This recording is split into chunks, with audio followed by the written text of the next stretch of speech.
उम्मीद, आशा और उसके साथ कड़ी मेहनत आप करेंगे तो आपको सफलता ज़रूर मिलेगी।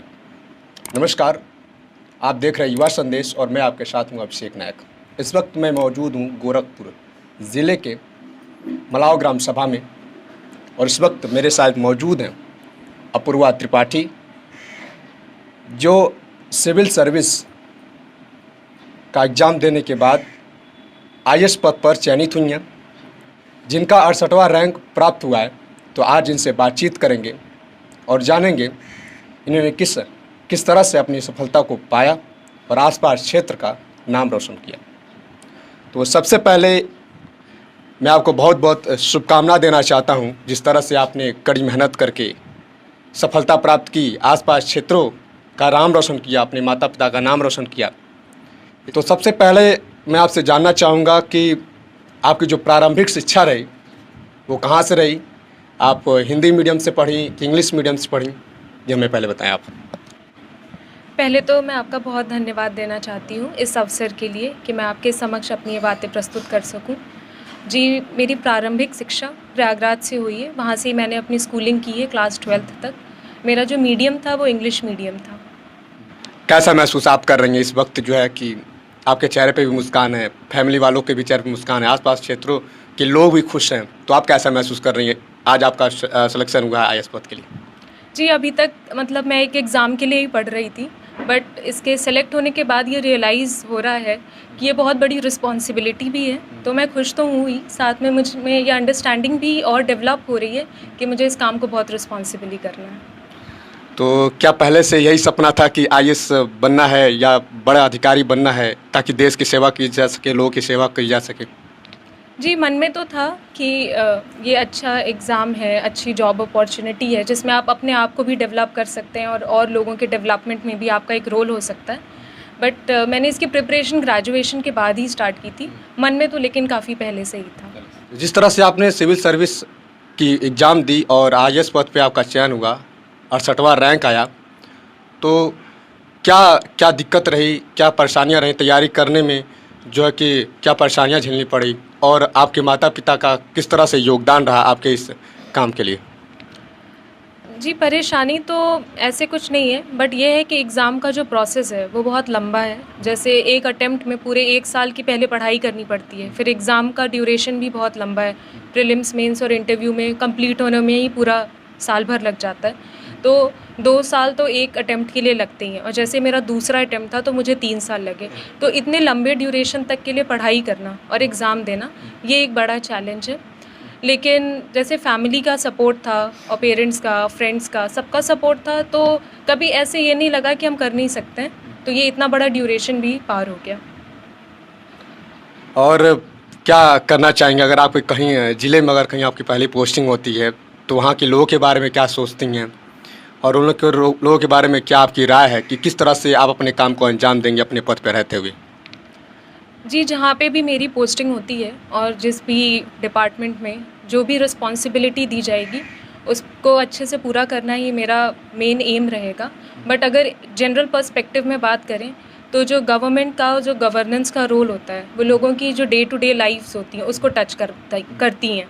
तो मेरा मेन ऑब्जेक्टिव होगा कि लोगों का जो स्टैंडर्ड ऑफ लिविंग है उसको इम्प्रूव किया जा सके।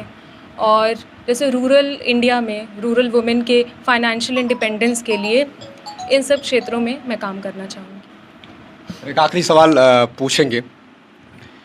तमाम छात्र छात्राएं जो हैं इसकी प्रिपरेशन कर रहे हैं, तैयारी कर रहे हैं, लगातार लगे हुए कई कई साल से मेहनत कर रहे हैं, उनके लिए क्या कहना चाहेंगी, क्या संदेश देना चाहेंगी, जिस तरह से आपने मेहनत करके ये मुकाम जो है हासिल किया?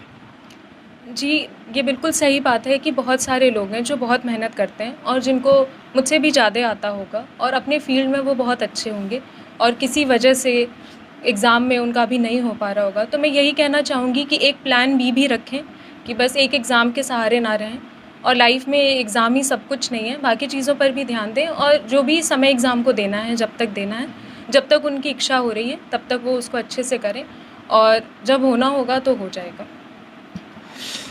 तो और इनके जैसे माता पिता भी मौजूद हैं, तो इन लोगों से थोड़ी बात करते हैं।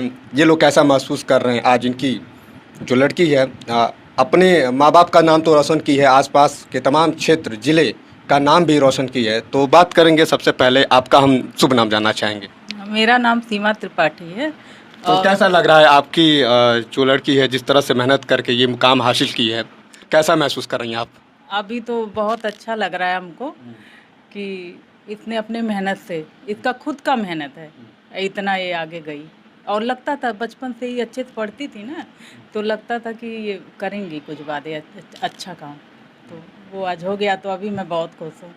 लगातार आप लोगों ने बहुत सहयोग किया, बहुत योगदान आप लोगों का भी रहा है, इस तरह से आज ये मुकाम हासिल बच्चों का तो केयर करना जरूरी है ना, माँ बाप का तो करते रहे, लेकिन इनका खुद का इतना लगन था कि बचपन से ही मतलब अपने पढ़ाई के प्रति बहुत ही वो थी कि पढ़ती जाती थी, इनका अच्छा नंबर आता जाता था, टॉप करती जाती थी, तो लगता था कि ये कर लेंगी कुछ भी।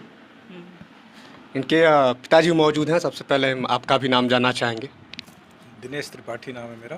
तो कैसा लग रहा है आपकी जो बच्ची है जिस तरह से ये मुकाम हासिल की है, कैसा आप प्रतीत कर रहे हैं? और नहीं, खुशी का तो है, दिन है ही, सबके लिए है, हमारे लिए ही नहीं, हमारे पूरे समाज के लिए है, पूरे जो बच्चे मेहनत कर रहे हैं उनके लिए भी है।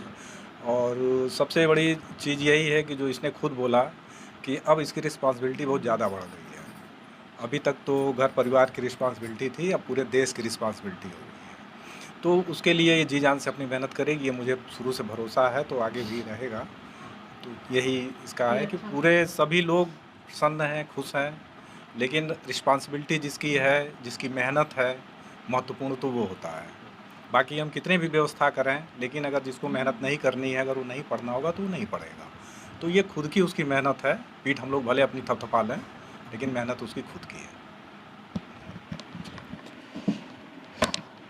आज अपूर्वा त्रिपाठी जी के घर पे इनके फैमिली वालों से, इनसे खुद हमने बातचीत की। जिस तरह से लगन मेहनत से इन्होंने ये मुकाम हासिल किया है, एक बहुत बड़ा संदेश जाता है, खासकर उन छात्राओं को जो शायद पढ़ाई से जो है वंचित रह जाती हैं, या फिर उनको उस तरह का सपोर्ट या समर्थन नहीं मिल पाता है।